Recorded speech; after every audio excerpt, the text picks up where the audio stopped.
Hi, welcome to another episode of Hot Takes.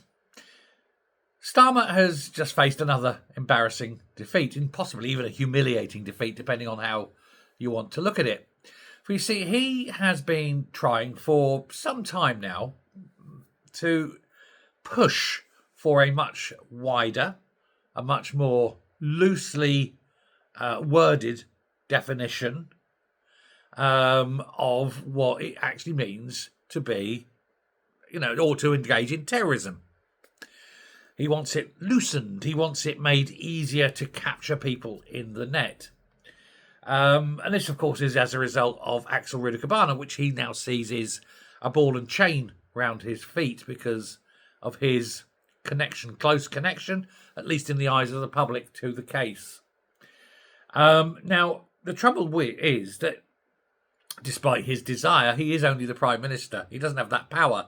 And the independent review of terrorism legislation, Jonathan Hall, KC, we've talked about him before, has rejected loosening the definition.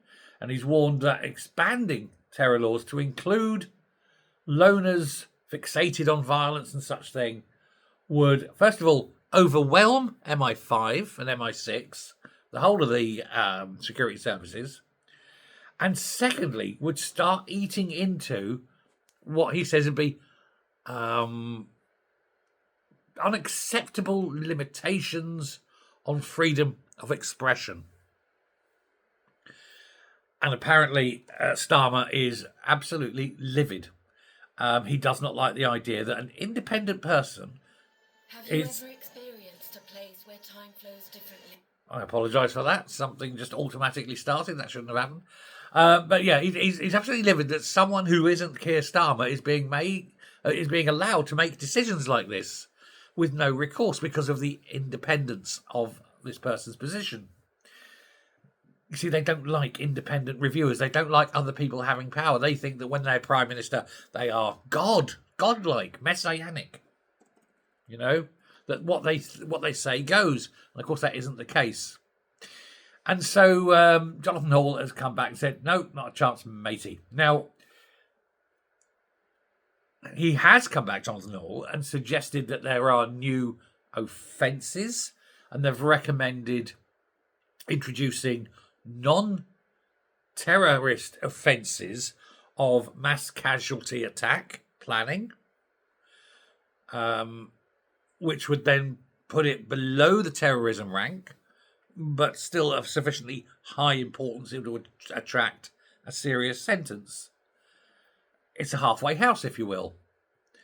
And that's what he's recommending. But this doesn't please Starmer. He wants the full powers of the state, because if it's a terrorism related, it lifts it beyond effectively the court system and the police and puts it into the realm of the government, because it is defence of the realm, effectively. And so decisions can be made by politicians, not necessarily by judges.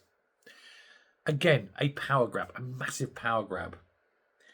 Now, given that the security services and the police and social workers and everyone knew the threat that Axel Rudikabana would have had, he could actually have been dealt with under existing law. Why would you go to the extent of waiting until he's committed an atrocity to get him under terrorism law, when you could have stopped it from happening in advance by utilising the laws that currently existed? And that's another thing that's rather embarrassing for Starmer. He's going to carry the can on this one, because it looks like decisions were made. Now, these decisions were made while he was Prime Minister. So who made them? Was it people below him, in which case he's carrying the can for them? Or did he make them, in which case he's carrying the can for himself? For Jonathan Hall to come out and say, you cannot redefine terrorism in this terms, is quite right, because it's just eating into freedom of expression, freedom of speech again. But on the other hand, yes, you need to have protection of people. And there's a difference between talking about, I can go out and kill people, or actually physically planning it, working out the details, working out times and things. One is just often just said in anger. unknowingly, unmeaningly. Sometimes words just come out of your mouth, don't you? You know, you could say something like, oh, you know, bloody politicians, we can hang them all. You know, that is something you would say if you were angry or frustrated or irritated. It doesn't mean you're actually sitting there working out the plan, how to round them up, how to deal with it, how to build the stocks and get the right quality rope and shit. However, if you had the full model of how to do that, fair enough.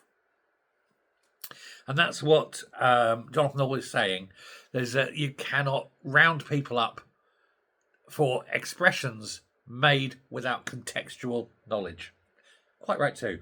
But he's also saying that the whole thing is you didn't need new or extended terrorism laws to have stopped Axel Gruder from Barna.